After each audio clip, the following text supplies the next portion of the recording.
Taarifa nyingine kwenye gazeti la habari leo, gwiji la habari Tanzania, babu asakwa akidaiwa kuiba mjukuu wa miaka 2. Kurasa wa 8 kuna taarifa kwa kina. Anampeleka wapi? Babu vipi nawe babu bwana? Labda babu katika ukuaji wake pengine hakuwa na mtoto.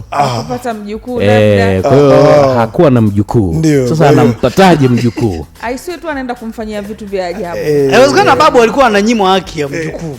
Lakini pia kwenye hivyo kwamba haki ya kuwa na mjukuu, kupata mjukuu, kumlea na nini labda, lakini kama atakuwa kwenye mambo mengine sasa itakuwa ni mbaya. Babu hii njia aliyotumia sio sahihi. Hii ya wizi. Sio sahihi. Kwa nini? Bwana serikali inaruhusu kuasili jamani. Na kwa nini babu afikie hatua ya kuiba? Kwa nini? Yani kuna shida gani imetokea hapo?